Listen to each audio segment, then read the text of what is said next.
भारत आखिर है क्या? क्या ये सिर्फ जमीन का एक टुकड़ा है या फिर यहाँ रहने वाले लोगों का एक समूह? चलिए आज भारतीय संविधान में झांक कर देखते हैं और समझते हैं कि एक राष्ट्र के तौर पर भारत को कैसे परिभाषित किया गया। तो हम करेंगे क्या? सबसे पहले भारत की भौगोलिक सीमाओं को समझेंगे और फिर ये जानेंगे कि इस देश का नागरिक आखिर कहलाता कौन है।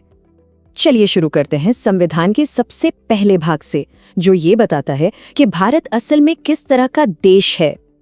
अब भारत को समझने के लिए ये जानना बहुत जरूरी है कि भारत क्या नहीं है, मतलब एक परिसंघ या फेडरेशन क्यों नहीं है। देखिए, अमेरिका एक फेडरेशन है। इसका मतलब हुआ कि वहाँ राज्य एक तरह के समझौते से जुड़े हैं। लेकिन भारत के जो निर्माता थे, उन्होंने एक यूनियन यानी संघ का मॉडल चुना। ऐसा इसलिए क्योंकि वो जानते थे कि देश दोबारा टूटे ये जोखिम बिल्कुल नहीं लिया जा सकता। और इसका मतलब सीधा है, कोई भी राज्य देश से अलग नहीं हो सकता। यही भारत की एकता का मूल सिद्धांत है। तो संविधान का आर्टिकल 1 एकदम साफ कर देता है, इंडिया यानी भारत राज्यों का एक संघ होगा। मतलब सीधा साधा है, भारत एक अटूट राष्ट्र है जिसे तोड़ा नहीं जा सकता।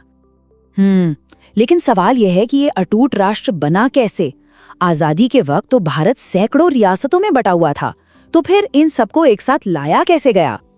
सोचिए जरा, 552 आजादी के समय भारत में 552 रियासतें थीं, या अपने आप में छोटे छोटे देश थे।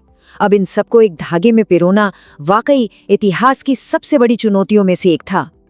और इस नामुमकिन से लगने वाले काम को मुमकिन कर दिखाया सरदार पटेल, वीपी मेनन और लॉर्ड माउंटबैटन की तिकड़ी ने।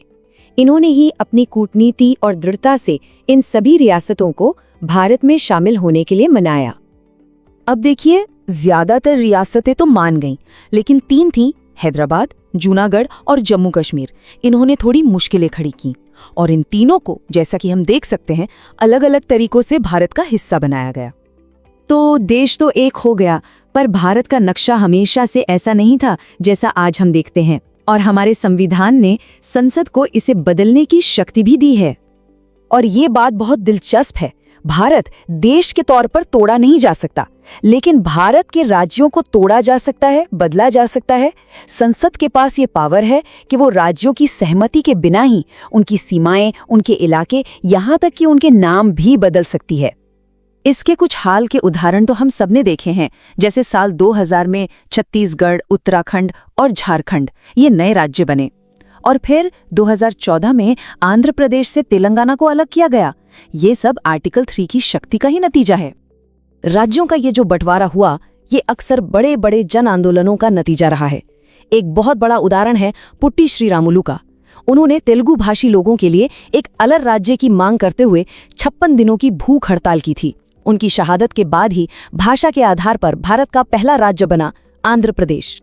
और ये टाइमलाइन हमें दिखाती है कि कैसे 1960 से लेकर 2014 तक अलग अलग भाषाएं, सांस्कृतिक और प्रशासनिक जरूरतों की वजह से भारत का अंदरूनी नक्शा लगातार बदलता रहा है।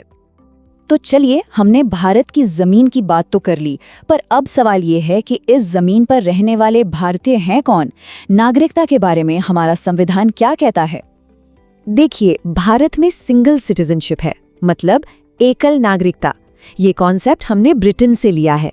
इसका सीधा मतलब है कि कोई भी व्यक्ति सिर्फ भारत का नागरिक होता है, किसी राज्य का नहीं। अमेरिका की तरह नहीं, जहां केंद्र और राज्य की दोहरी नागरिकता होती है। तो जब संविधान लागू हुआ, नागरिकता का सबसे पहला और बुनियादी नियम था आर्टिकल 5। इसके मुताबिक जो कोई भी उस समय भारत की सीमाओं के अंदर रह रहा था, उसे भारत का नागरिक मान लिया गया। लेकिन फिर उन लाखों लोगों का क्या जो बंटवारे की वजह से पाकिस्तान से भारत आए थे?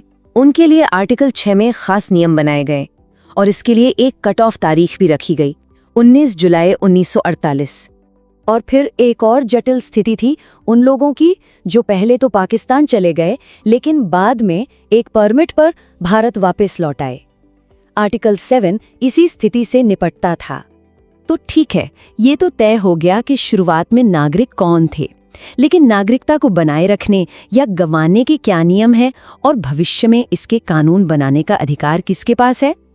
तो आर्टिकल 8 से 11 इन नियमों को और साफ करते हैं। जैसे ये विदेश में रहने वाले भारतीय मूल के लोगों के अधिकार सुरक्षित करते हैं। ये भी बताते हैं कि अगर कोई विदेशी नागरिकता ले लेता है तो उसकी भारतीय नागरिकता अपने आप खत्म हो जाएगी। और सबसे जरूरी बात, ये संसद को नागरिकता पर कोई भी कानून बनाने की पूरी शक्ति देते हैं। और इस आखिरी पॉइंट का मतलब ये है कि नागरिकता के नियम कोई पत्थर की लकीर नहीं है। संसद और खास तौर पर गृह मंत्रालय समय और जरूरत के हिसाब से इनमें बदलाव कर सकता है, और ऐसा हमने समय समय पर होते हुए देखा भी है। तो सोचिए, अगर भारत का नक्शा बदल सकता है, नागरिकता के कानून भी बदल सकते हैं, तो फिर एक राष्ट्र होने का असली मतलब क्या है? ये एक ऐसा सवाल है जो आज भी उतना ही अहम है, उतना ही प्रासंगिक है।